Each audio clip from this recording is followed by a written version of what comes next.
régie pour recevoir cette fois-ci Maître Alpha Amadou DSBA qui est au bout de la ligne. On refait le monde, l'invité. Maître Alpha Amadou DSBA, bonsoir, bienvenue dans cette émission. Bonsoir, M. Ndoye, bonsoir à vos chroniqueurs. Oui, première question. Alors, maître, il y a un de vos collègues qui était avec nous tout à l'heure, de vos confrères qui étaient avec nous tout à l'heure, qui reconnaît ou qui parle de quelques manquements ou des erreurs lors de l'organisation ou même de ce procès. Est-ce que vous êtes d'accord qu'il y a eu des erreurs? Si oui, est-ce que ces erreurs peuvent impacter la crédibilité de ce jugement? Écoutez, nous pensons que depuis l'ouverture de ce procès, les magistrats ont fait preuve d'un grand professionnalisme. Ils ont joué pleinement leur rôle. Le principe du contradictoire a été respecté. Donc, s'il y a eu quelques manquements logistiques ou autre chose, nous pensons que c'est assez mineur pour que cela puisse quand même déteindre sur le professionnalisme des magistrats. Donc, en ce qui nous concerne, par rapport au procès, nous sommes entièrement satisfaits. Même si nous sollicitons des mesures complémentaires en ce qui concerne notamment la sécurisation des victimes et des acteurs impliqués dans ce processus. Donc, pour ce qui est du procès en lui-même, nous sommes entièrement satisfaits du côté des parties. Voilà, vous êtes entièrement satisfaits. Cependant, il y a cette déclaration conjointe de l'ambassade des États-Unis, de la France, de l'Union européenne, des Nations Unies, de la CEDEAO qui demandent d'aller plus vite. Ils parlent de rapidité.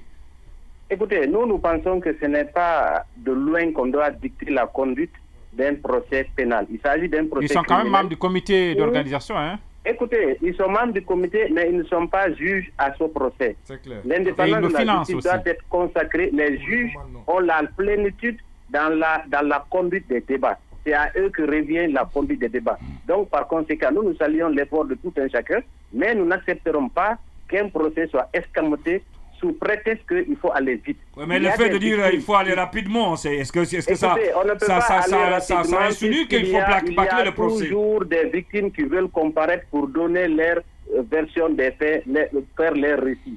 Et mieux, nous attendons des accusés, nous attendons des potentiels accusés à la part. Donc, aller vite, c'est aller faire comme si nous voulons encore un autre procès, étant donné que celui-ci tendra vers la fin. Donc, c'est pourquoi nous avons des victimes à faire comparaître prochainement devant le tribunal. Et aussi, il y a d'autres étapes. Il y a l'étape des témoins, il y a l'étape de la confrontation. Il reste encore du temps. Il nous faut du temps pour pouvoir conduire ce procès-là dans de bonnes conditions. Nous n'accepterons aucune précipitation. Heureusement, d'ailleurs, ce n'est pas la position du tribunal dans ce cas précis. Oui, Maître Ba, je voudrais, parce que vous êtes avocat de la partie civile, il y a un tournoi qui a été organisé à la Maison Centrale où on a vu le ministre de la Justice. Certains ont estimé que ça portait atteinte un peu à l'intérêt des victimes, ne serait-ce que sur l'aspect visuel. Qu'en pensez-vous? Écoutez, moi je pense que c'est le tournoi de la honte. Parce qu'on ne peut pas, après qu'il y ait un massacre aussi grave, qu'il y ait des crimes aussi odieux, organiser un tournoi et tenter de réconcilier deux accusés qui risquent tous la perpétuité. Et vous dites que le procès se passe. Et vous dites que le procès se passe excellemment bien. Vous dites que l'affaire se passe excellemment bien. Cela n'a rien à voir avec le procès. Nous sommes à la maison centrale. Cela n'incombe nullement au juge. C'est la responsabilité pleine et entière du garde des Sceaux. Cela porte atteinte à l'honneur des victimes, d'autant plus qu'il veut réconcilier Toumba Diakité et Moussa Dadis Camara. On ne sait pas sur l'autel de quoi. En tout cas, si ce n'est pas sur la dépouille des victimes, on ne peut pas vouloir que deux accusés se réconcilient avant même que la justice n'ait prononcé sa sentence. Mais c'est une insulte à la mémoire des victimes. S'il veut réconcilier les deux là, qu'il le fasse, mais pas au nom d'un tournoi. Ce tournoi-là, c'est le tournoi de la honte. Nous l'avons dénoncé et nous continuons à le dénoncer. C'est inacceptable. C'est comme s'il était en train de remettre en cause tout ce que ces gens-là ont fait. S'ils veulent les réconcilier, qu'ils les réconcilient. Mais cela ne peut pas se faire pendant que le procès est en cours. Alors, nous sommes désolés de son attitude. Oui, mais une question, parce que certainement que vous êtes en contact avec les victimes. D'abord, je demanderai à date combien sont les victimes qui sont déclarées, parce qu'il y a plusieurs parties civiles. En termes de chiffres, combien avez-vous répertorié? La deuxième question, vous savez bien que ce sont des personnes qui sont sous vraiment le choc. Il y en a qui meurent. Est-ce qu'ils ne vous demandent pas, est-ce que vous n'êtes pas sous pression de vos clients, qui vous demandent d'aller un peu plus vite parce qu'ils ont soif de connaître la vérité? Est-ce que vous entendez ce cri de cœur de la part des victimes du 28 septembre, vous qui êtes avocat et qui pensez qu'il faut aller lentement? Écoutez, d'abord, ce n'est pas moi qui veux aller lentement, c'est la procédure qui le commande. Dès lors qu'il y a des centaines de victimes, on ne peut pas se précipiter. Moi, je suis contre la précipitation, je ne suis pas pour la lenteur. Il y a une nuance extrêmement importante à ce niveau. Deuxièmement, concernant le nombre de personnes qui sont passées à la barre, nous avons aujourd'hui 63 victimes qui ont été auditionnées, mais il reste encore une dizaine. Mais de façon globale, nous sommes à plus de 700 personnes qui se sont fait enregistrer au niveau de l'association des parents de Avipa. Donc aujourd'hui, nous avons 700 et quelques victimes.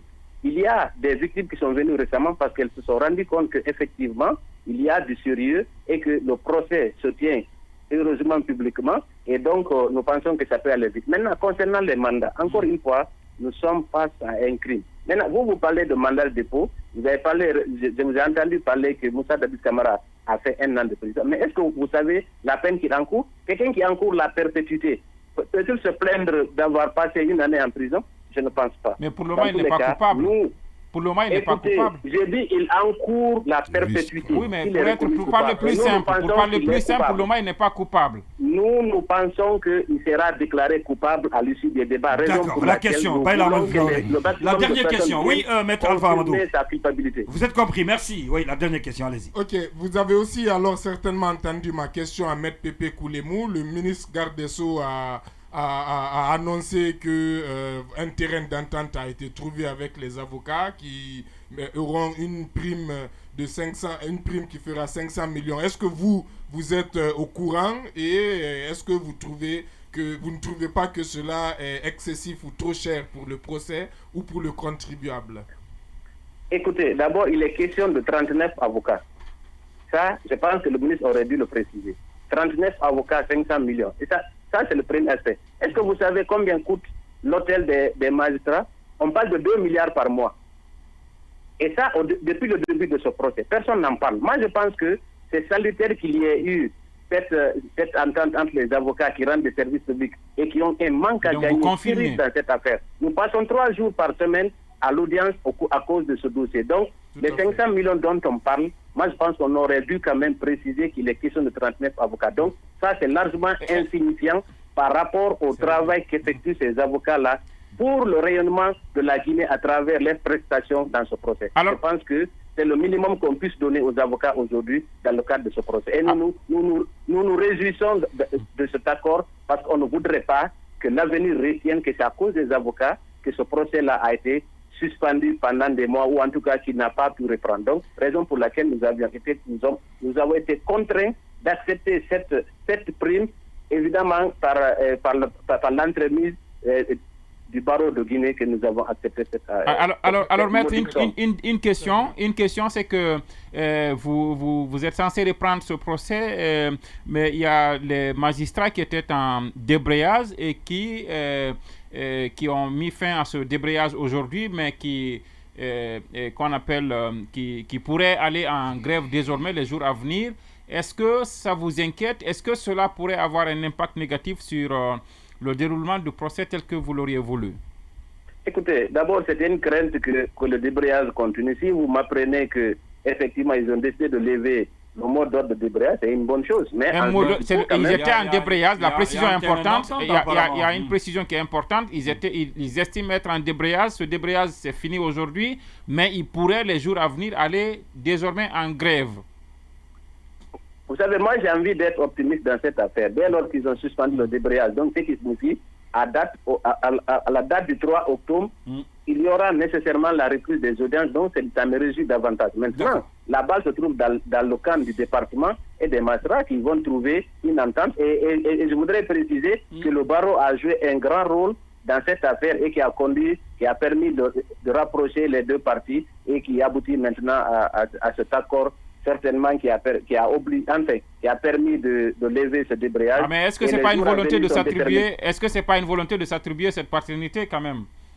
Écoutez, la médiation du barreau est officielle, elle a été sollicitée par l'association des magistrats, elle est officielle, vous pouvez vous renseigner. Le barreau a joué un grand rôle, que je remercie d'ailleurs par cette occasion, le bâtonnier par intérim, qui s'est sacrifié pendant toute la période des vacances pour pouvoir rapprocher les parties. Aujourd'hui, on a un bon résultat et les audiences vont recommencer et j'espère que toute cette question va être réglée de façon beaucoup plus souple et pour que les affaires reprennent normalement dans l'appareil judiciaire.